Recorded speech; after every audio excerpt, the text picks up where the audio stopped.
엠마오 연구소. 저희 교회 사역자가 너무 자주 바뀌어요. 보통 이제 중고등부 교회나 청년 공동체, 청년 교회에서 이런 고민을 말을 할 때가 많아요. 그러니까 우리 교회 사역자가 너무 자주 바뀝니다. 어떻게 해야 될까요?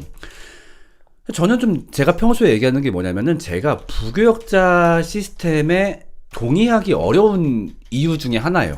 그러니까 이게 사실상 어떤 교회가 전 세대가 다 같이 이제 하나가 돼가지고 예를 들면 뭐 성인, 청년, 학생, 어린이, 유아 이렇게 하나가 되는 게 원래는 맞잖아요. 근데 사실상 부교역자들이 들어가면서 청년들 따로 가르치고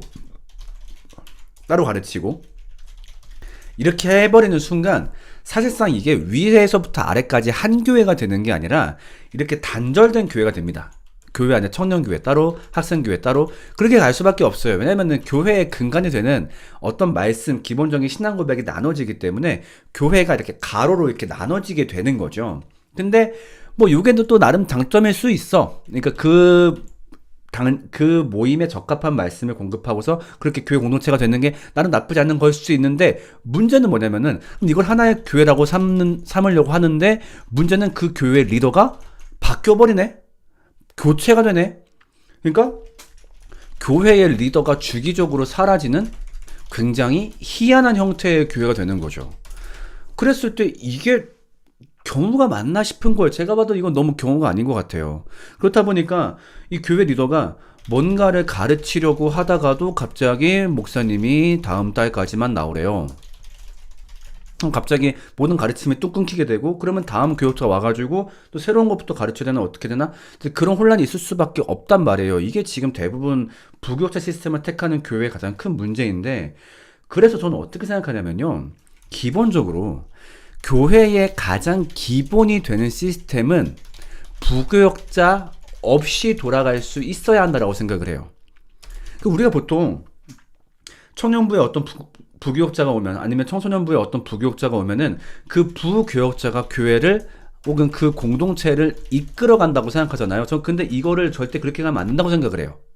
기본적으로 그 공동체는 자생적으로 굴러갈 수 있어야 돼요. 어떤 것들이 있어야 되냐? 제일 중요한 거. 신앙 고백을 공급할 수 있는 공동체. 일단 기본적으로 예를 들면 우리가 뭐 엠마오 청년부다라고 했을 때 엠마오 청년부만의 신앙 고백이 견고하게 일단 서 있어야 되겠고 그 다음에 그 단체 안에 어떤 누가 사람이 들어온다면 그 사람한테 우리가 갖고 있는 신앙 고백을 가르쳐 줄 수 있는 능력 뭐 거기서 누가 담당자가 있든지 아니면 1대1 시스템이 있든지 누가 오든 간에 신앙 고백을 공급할 수 있는 능력. 그래서 교역자가 바뀌더라도 이 신앙 고백이 변치 않고 쭉 이어질 수 있는 능력을 갖추고 있어야 돼요. 그 다음 두 번째로는 공동체가 서로 교제할 수 있는 능력. 그러니까 이미 이 공동체가 어떻게 예를 들면은 뭐 셀 구성이 어떻게 돼 있어가지고 주기적으로 어떻게 신방을 가고 아니면 어떻게 나눠져 있어가지고 각각 셀 리더들이 어떻게 돌보고 이거는 역시 교회가 자체적으로 가지고 있어야 돼요. 왜냐면 사실 어떤 교회에 어떤 교제가 필요한지는 거기에 오래 산 그 교회에 오래 있는 사람들이 제일 잘 알아요. 근데 이거를 외지에서 온 사람이 결정하고 파악하고 하기엔 무리가 있다 보니까 그 사람이 아니어도 교회가 자체적으로 이런 걸 할 수 있는 능력이 갖추어져 있어야 돼요. 그 다음에 교회가 주기적으로 이웃사랑을 실천하는 시스템.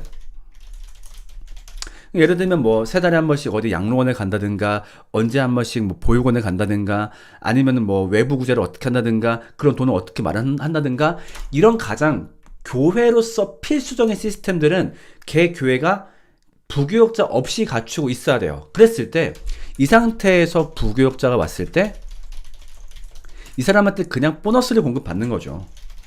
예를 들면 이번 교역자는 예를 들면 교회 역사에 대해서 교회사에 대해서 좀 잘 알고 계신데 그러면 그 보너스를 받는 거지. 그러니까 기초적인 건 이미 다 알고 있어. 이 공동체 내에서 이미 공급 가능해. 그 상태에서 저 양반을 통해서 보너스를 공급받는다. 아니면 뭐 이번 부교역자는 약간 좀 찬양에 특화가 되어 있어. 솔직히 좀 가르치면 잘 못해. 아쉽긴 하지만 뭐 괜찮아. 뭐 우리끼리 할 수 있으니까. 뭐 그 상태에서 이 사람이 뭐 악기를 뭐 잘하고 한다니까 뭐 이참에 악기도 좀 배우고 뭐 그러면 누가 이제 바뀌어도 크게 문제가 없는 거죠. 그래서 부교역자가 이끌어가는 것이 아니라 그 공동체가 자체적으로 교회됨을 굴릴 수 있는 상태에서 부교역자는 보너스 이런 느낌으로 굴러가는 게 가장 정상이라고 생각을 합니다. 그래서 여러분들의 교회가 부교역자가 자주 바뀐다라고 했을 때 어쩔 수 없어요. 왜냐하면 부교역자는 교회 직원입니다. 절대 교회 손님이 아니라 교회 직원이기 때문에 직원이 그 집단의 대표, 사장의 심기를 거스르는 순간 언제든지 교체가 될 수 있는 게 현실이에요. 그럼 부교역자한테 과잉 의존하고 있는 구조를 여러분들이 깨야 됩니다. 저는 뭐 처음에 그 시스템을 만드는데 빠르면 6개월 아니면 늦으면은 뭐 1년 2년 걸릴 테고 그 다음에 그거를 고착화하는데 좀 시간이 걸릴 텐데 근데 이건 빨리 시작할수록 좋죠. 그러니까 오늘 교회에서 찬양 연습하는데 제가 틀려서 찬양 인도자분의 시선이 조금 힘들었어요. 제가 예민한 걸까요? 근데 사실 이런 말씀은 제가 현장을 보지 않는 이상 말씀드리기가 좀 그러니까 예를 들면은 뭐 주님의 성령 했어. 근데 뭐 찬양 인도자가 뭐 이렇게 약간 귀엽게 찡긋했을 수도 있고 아니면은 성령 했더니 이랬을 수도 있고 그렇다 보니까 제가 사실 말씀만 들어서는 예민하다 안 하다 이렇게 얘기하기가 좀 그렇습니다.